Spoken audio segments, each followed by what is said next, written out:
So we're here at CCAR, and we're talking to Matt, and Matt's going to tell us his story and how we got to CCAR.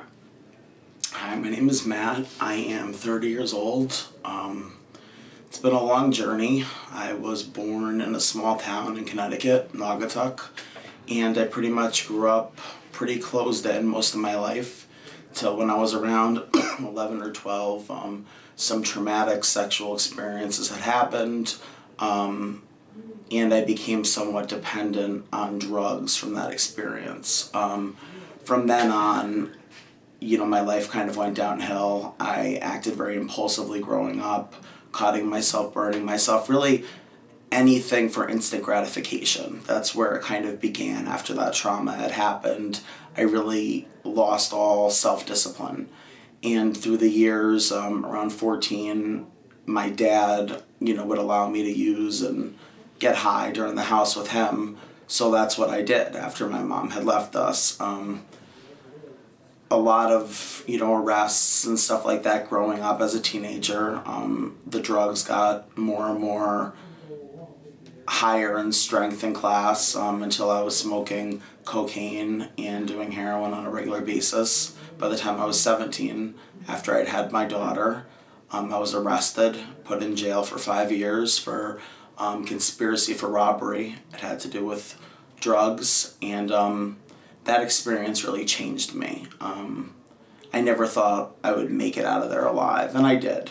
And upon release, I was sober for a couple of months, and I had relapsed again. It was hard for me to get into a regular habit, like regular living. I never knew how to live a life. So back to jail I went for violations for dirty urines, and I was brought to a place called Perception House, which I stayed the first time for 6 months. About 6 months later, I had relapsed again and had came back for a 9-month stay, which had led me to living down here in Willimantic. And in Willimantic, I had found CCAR. CCAR has been a place for me that I can be myself. I can be around other people who are like-minded, who want to do better things with themselves. And that's always been something hard for me. I have a personality disorder along with some other issues, so I usually gravitate towards people that are more disturbed or as disturbed as I am, which never leads me anywhere far. So CCAR has been an extremely healthy thing in teaching me just how to be an adult male in recovery. And that's something I never thought I would be able to do. I've been clean now for about 8 months, and it's the longest time I've ever had clean out of a program in my entire life. And CCAR, the groups, the people, it's something that I have to look forward to go to every day for support. And without this place, I don't know where I would be. I'm extremely grateful for the people I've met. I have a lot of strong men in recovery. I've had a lot of trust issues with them my whole life and have feared them. I've been bullied by them. I've been sexually abused by them. And this is the first time I've been able to have a healthy relationship with an adult male that doesn't involve, some sort of coercive behavior. And I really never believed that would be able to be. So I am extremely grateful. And right now in recovery, I'm just doing my best to work on the things that keep bringing me back out. And I work with 2 sponsors. I have a female and a male, which works for me. And so I'm just going to continue on this path. And thank you for letting me share my story. My recovery. I actually came out here to Willimantic January, I want to say 7th of 2016. I went into recovery the day after Christmas 2015. So that was December 26th, 2015. I went into recovery. I detoxed for about 11 days. Came out here to Willimantic at the Thomas Murphy Center. I was there for 3 months. Of course, I think the first week or so I thought I wasn't even going to stay. I was ready to go after a day or two. Thankfully, my mom put things into perspective for me and told me, Frankie, you're not coming back here. So I actually stayed, and over time I've made Willimantic my home.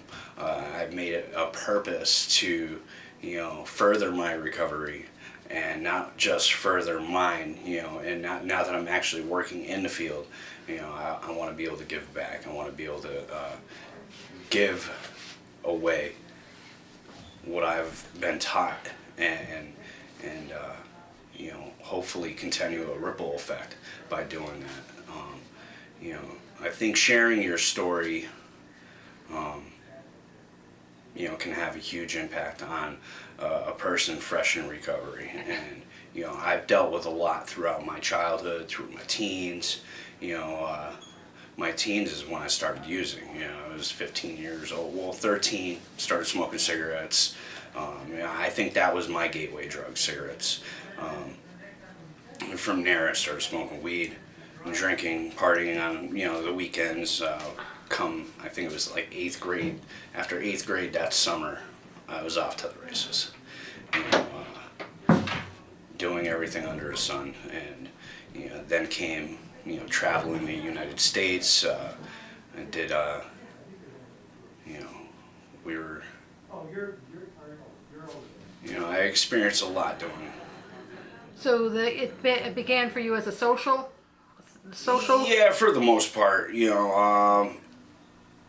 but again, some of the things that I dealt with as a child, I dealt with molestation, through a babysitter, and I also witnessed my mother's rape. A lot of that impacted me in my late teens, to the point where I just, I buried those emotions and those feelings with drugs and alcohol, Right.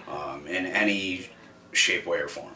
I did not discriminate as far as the drugs went, nor the alcohol, and they didn't discriminate against me as well. My mother, she's literally my rock. She always has been. My father unfortunately passed away when I was 1. So I'm the middle child. I was always a mommy's boy. She raised me to have good morals and values, and obviously through the process of using drugs and alcohol, I lost a lot of those. They didn't matter to me. Being in recovery and going through the Thomas Murphy Center, a lot of those morals and values slowly came back. And I think they were always there. I just didn't rely on them. I didn't make them a part of my everyday life. For me, that was something that was necessary. As far as getting to a place in my life where I can actually, I want to say be human again, and feel somewhat normal. Normal, I actually don't really like that word too much, because what is normal? Everybody has their issues, I think, and some of us need to continually work on them, and that goes for myself. I think this is a day-to-day process. One of my things is, as far as an affirmation goes, it's continue to go to bed grateful and wake up willing. So I try every day processing my day to the best of my ability. If I'm going through something, I'm going to talk to somebody about it, because I've learned that I can't hold on to everything myself. I can't carry the weight myself.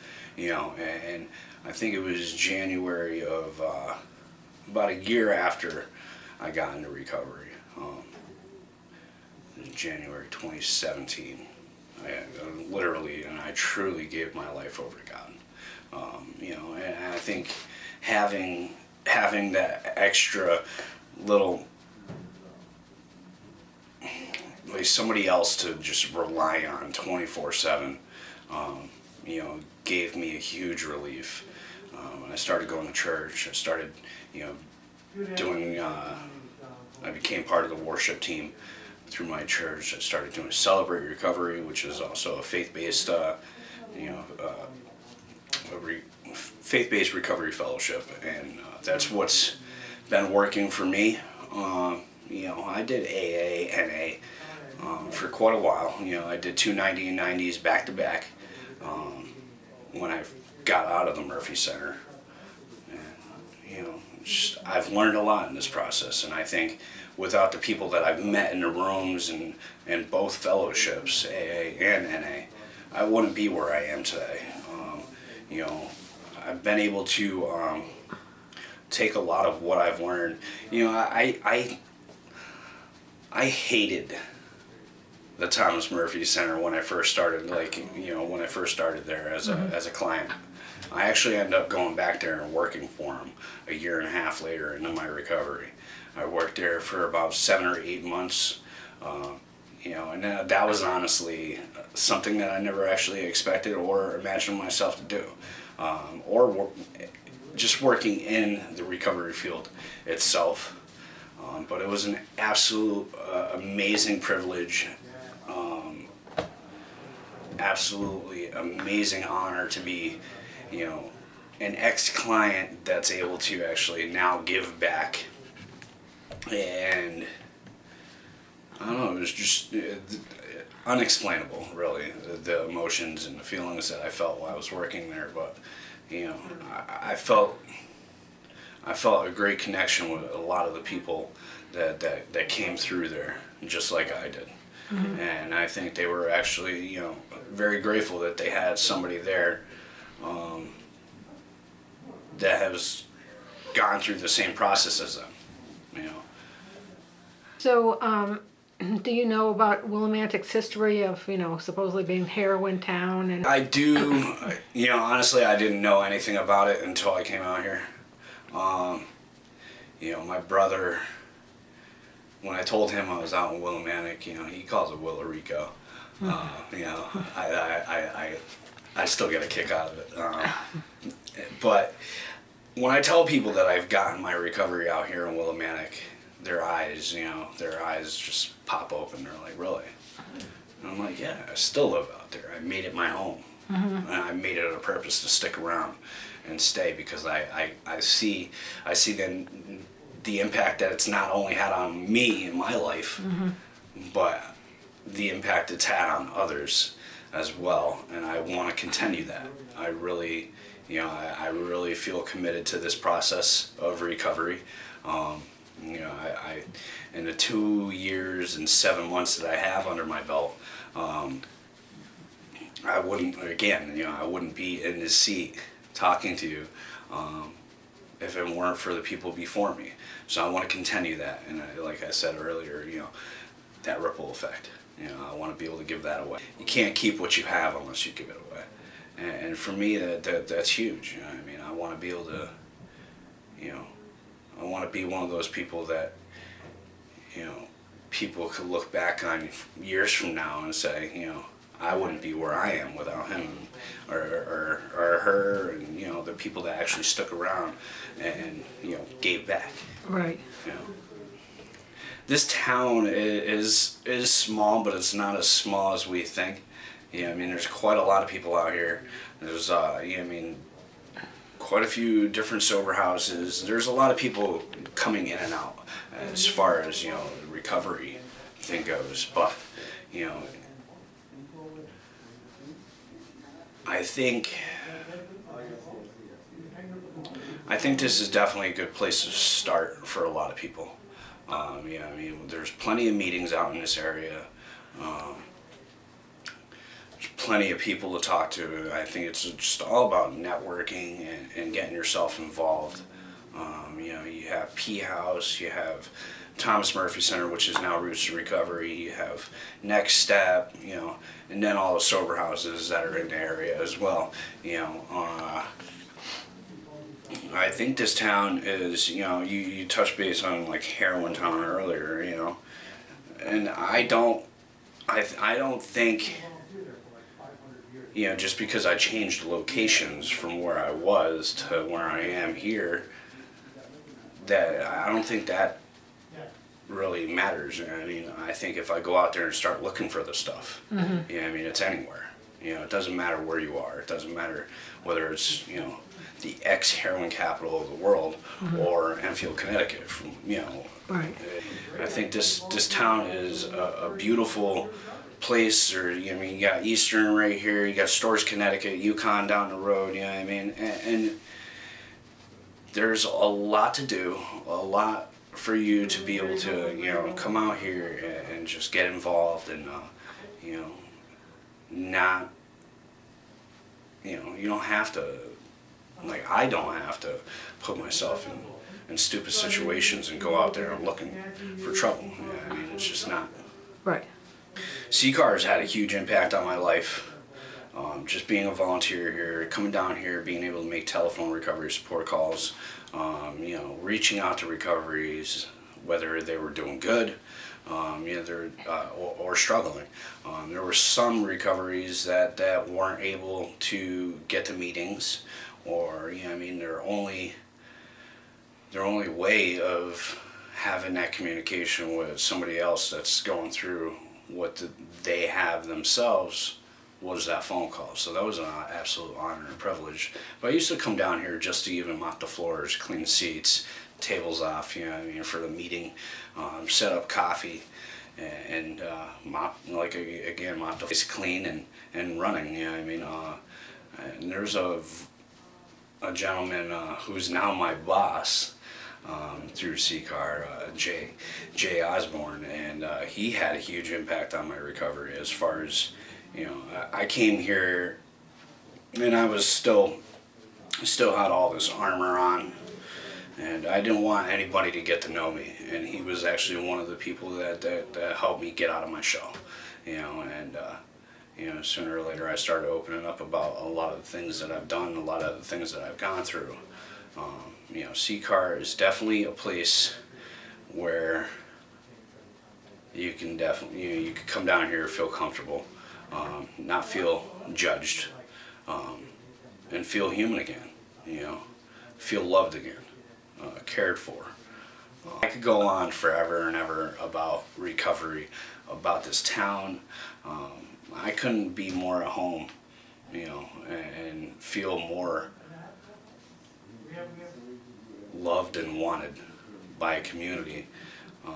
You know, I can't remember the last time I felt judged coming into CCAR, or, you know, I don't know, my life is literally, you know, I've done a little, what do they say, a 180 in my life, and, you know, completely turned everything around. So things are, I don't know, you know, things are definitely looking up for me, so. Sounds good. Who are you? Hi, I'm Roxana. Okay. And how did you come to CCAR? I came down here to volunteer. And how long you've been around volunteering? About 2 months now. Okay. And what made you want to volunteer? Just to help out with my recovery, stay on track, get involved with meetings and with other people in recovery, get a network. Okay. When you talk about recovery, what does that mean to you? It means, like, just staying involved with other people, learning about the community, learning how to start a new lifestyle, staying out of trouble, learning new different type of people. Like, they have a board up here telling us when meetings are and different activities and stuff around here, around CCAR. Okay. And what do you do with the rest of your day? I am actually starting a new job this week, and I go to meetings every single night. I have a sponsor. I live in a sober house. I've been there for about a month now. I'm about 90 days clean now. It's been a lot of fun, actually. It's a big, huge process. It's been a little complicated. It's been a little bit stressful. I deal with DCF. I see my daughter every single week. I see her once a week. I say it's stressful because I deal with a lot of family problems as well.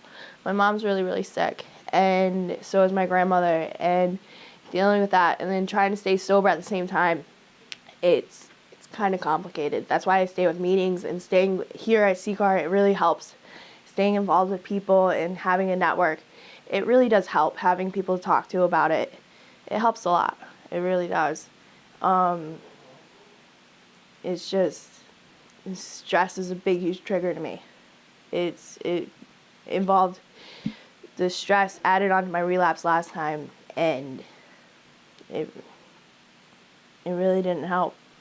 So this time around, I really got to stay with meetings and stay stress-free, at least try. Try my hardest. So it's all one day at a time. Is this the longest you've been sober? No, the longest that I've been sober was 7.5 months. And then I relapsed for about 2 months, and then I came back. In the past, did you get support from your mom and grandma? Yeah, I did. I had support from them, but I wasn't really involved in my recovery. I thought I was. I went to meetings like 3 times a day. I got sponsors, but they weren't really the right sponsors for me. I found a way to manipulate the system. I manipulated everybody in my life. I ended up selling drugs at the same time in my recovery. I still dealt with the same people, the same town. I went to meetings and I would just goof off in them. I'd be the highlight of every situation. I'd talk for no reason. I would say the stupidest things. I would just play on my phone. I would raise my hand and just say, "Hey, I'm Roxy. I'm in a meeting. How are you?" And that would be my meeting.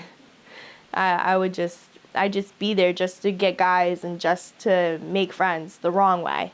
And this time around, I'm doing it a completely different way. I actually sit back and listen to the women and not the men. And I sit back and I listen very, very much. And it's made this time a lot more different. I feel much more, I feel stronger this time. And that makes it a lot more helpful. It makes me feel a little bit more at ease. I've been able to find myself a lot better, and I really like it. I'm a little bit weirder this time. I am. But hey, it's all part of finding yourself. It's all part of the steps too. So last time I was in recovery, I didn't do step work. I didn't do anything besides just goof off and just have fun and thought I was in recovery.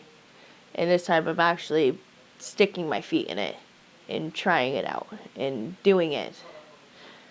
Because people, they always said that you may want to try something, but you know what, you can't just try it, you got to do it. So I'm doing it one day at a time. You sound strong. There's a lot of benefits of recovery. There really are.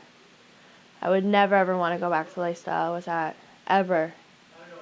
A day in my life. I would never ever want to walk the streets again. Ever. Well, I walk the streets now to go to work, but I wouldn't want to walk the streets again for money. I would never want to do that again. I wouldn't want to be walking the streets trying to find drugs. I wouldn't want to be sitting in a trap house waiting for that next hit. I'm sick of doing that. I'm sick of doing that. I'm sick of not being able to talk to my mom. I was sick of not being able to talk to my grandmother and not being honest with them. It's great to be honest with them. It's great to finally have myself back and be able to look into that mirror. It's great to be able to open up to somebody. It's great to finally be myself. Yes, it's scary. Yes, recovery is scary. Scary. It is. Cannot lie about that. It is very scary. But you know what? It was scarier at 2 o'clock in the morning, in the dark, being in some random dude's car, waiting to get money. That was scary. So if I can deal with everything that I used to deal with, I think I can do this. And I think everybody else can too. Because I've seen a lot of people who have been through a lot of bad things too do it. And if they can do it, I can do it, and so can they. Anybody can do it. You just gotta give yourself a chance. I'm giving myself a chance to have a better life, to give my daughter a better life. Seeing her every week, seeing her smile and say, "Mommy," is it's the best thing in the world. It really is. She turned 6 this year. She's going into 1st grade. Yeah, she's smart. She's so smart. And I have a nephew too. He's 1.5. He just started walking. And I just seen him yesterday, and he is in love with me, and being able to hold him and being able to have a relationship with them is just amazing. Like, I almost had my daughter taken away from me, and to be able to know that I can be reunified with my daughter is incredible. Like, I thought her daughter, I thought her father was really going to take her away from me, because I was so hung up on crack and dope, and so just, I was prostituting, and just, I was just crazy. That I really thought I was going to lose my daughter. Everything that gave me hope.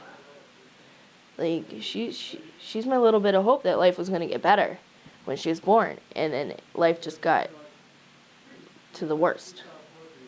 And I thought she was just going to be taken away. And now she has been my biggest motivation that life can get better. It can. She's the only thing that I hold on to right now. Like, my mom. All the resources are out there. You just gotta ask for it. You do. It's hard for me to humble myself and ask for help. It is. I'm still getting used to it. Still am. It's hard for me even when I was using to ask for help, crazy enough. So it's really hard for me to ask for help right now. But I'm trying. But it was hard for me to get into detox. It was hard for me to get into a rehab. But I still did it. Even though I was court stipulated to go to rehab, I asked the judge to send me to rehab because I know I needed it. I didn't want to go to jail. I would have went to jail for, he said, like 25 years or something for all my charges. And I would have definitely lost my daughter. I would have lost my family. I would have came back with nothing. So the resources are out there. Help is out there. And I just remember every day that I am worth it, and that every day is another reason not to use, and that recovery is really possible. It is. Like, while I was using, I've dealt with a lot of, I call them horror stories. And if any female can get through any of those situations, you can get through recovery. Bottom line. At least that's how I feel. If you can be a trick, if you can be a female and sell drugs, you can get through recovery. You can be a female that was abused in your love relationship. You can get through recovery. Simple as that. Right. Be myself and not have to fake it. I used to be able to adapt to any situation and be who people wanted me to be just for the drugs or just for the money or just to make a friend. And now I can be Roxy. Right. I can be me. Right. And I like that. It was a song, you called it good for a long, longed for time. You had made up your mind. When we first discovered love, it was a seed within your glove. For a long, longed for time, you were making up your mind. For a long, longed for time, as you made up your mind.